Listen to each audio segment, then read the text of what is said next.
सब खां पहिरीं जेको असांजे सिंधी म्यूज़िक जो हिस्टोरिकल कॉन्टेक्स्ट आहे सो इहो त लोअर इंडस वैली में जेको म्यूज़िक जो बुनियादु नज़र अचे थो, मोहन जे दड़े खां तारीख़ नज़र अचे थी, उहा जेको असांजो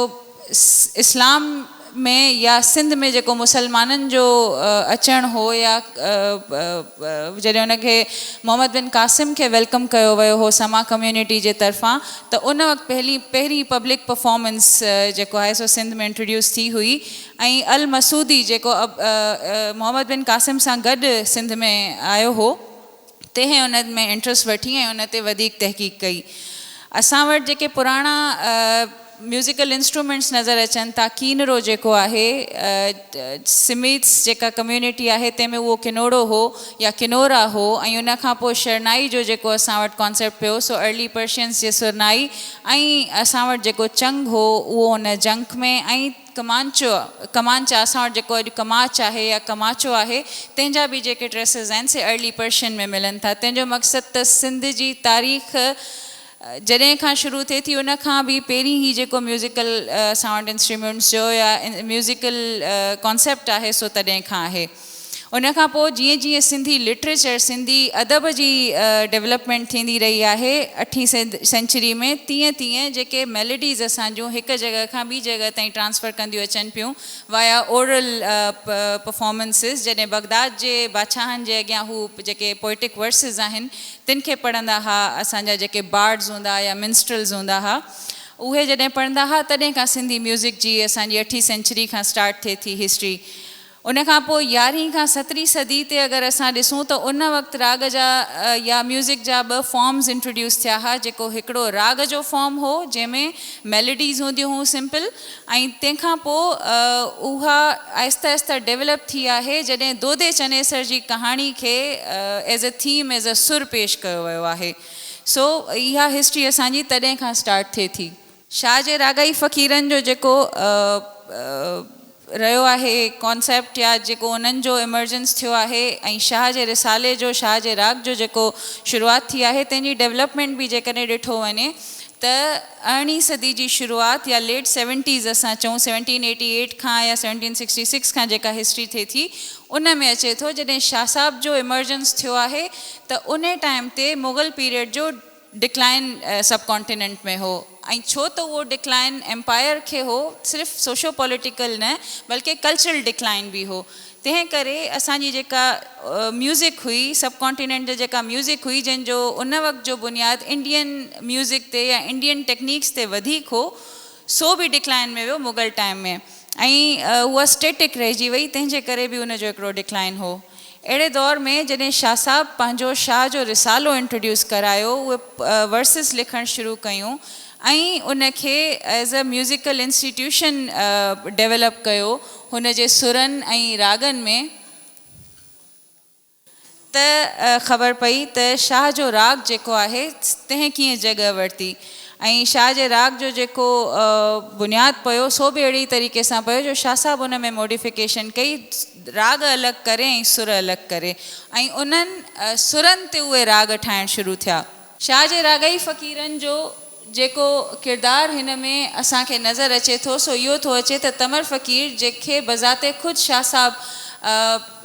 राग जो लीडर करे चूंडियो हो, ऐं उन खां पोइ हुन जा ॿिया ग्रुपमेट्स ठहिया हुआ जिन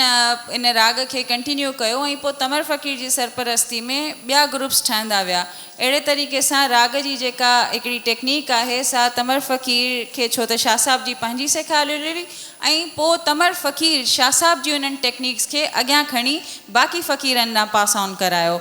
ऐं अहिड़े तरीक़े सां अॼु ॾींहं ताईं ईअं आहे त तमर फ़क़ीर जेको तंबूरो यूज़ कंदो हो, उहो तंबूरो अॼु बि भिटशा में शाह जी मज़ार ते पियल आहे, ऐं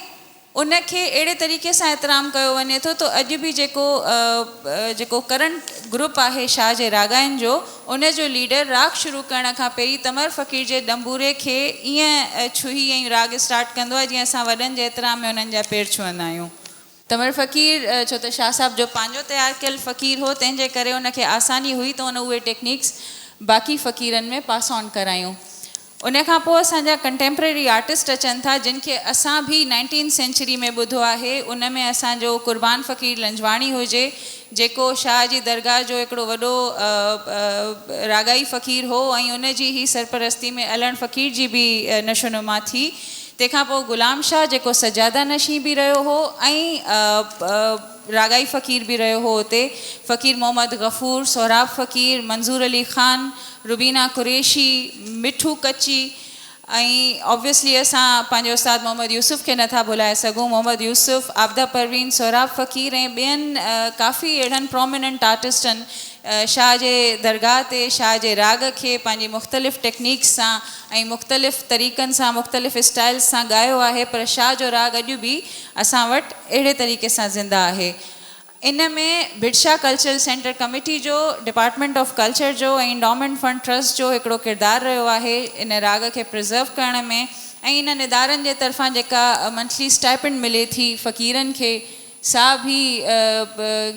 सराहण जोगी आहे। असांजी फीमेल फ़क़ीर्स जो जेकॾहिं असीं ज़िक्र कयूं त माई नेमत जेका फस्ट असांजे लाइ चवनि था त शाह जो रिसालो उन पंहिंजी मेमरीज़ मां लिखियो हो, सा फस्ट सिंगर हुई दरगाह ते। ऐं तंहिंखां पोइ बर्जे धोरे में अॼु बि जत कम्यूनिटी जूं मायूं आहिनि जेको शाह जो राग ॻाइनि थियूं, पर उहे पस मंज़र ते या मंज़र आम ते इन करे न आहिनि जो शाह जे रागाई फ़क़ीरनि जी जेका टेक्निक आहे सा मर्दनि लाइ वधीक सूटेबल लॻे थी, जो आवाज़ जो पिच अहिड़ो हूंदो आहे। हीअ मुंहिंजी लास्ट स्लाइड आहे जंहिंमें इंडोमेंट फंड ट्रस्ट जो जेको शाह जे राग जो प्रिजर्वेशन आहे उन जी हिकिड़ी नंढड़ी झलकी आहे त शाह जे रागाई फ़क़ीरनि जे स्टाइल में। ऐं तंहिंखां पोइ सुंग फ़क़ीर आहिनि जिन जो ग्रुप आहे जेके शाह जो राग ॻाइनि था।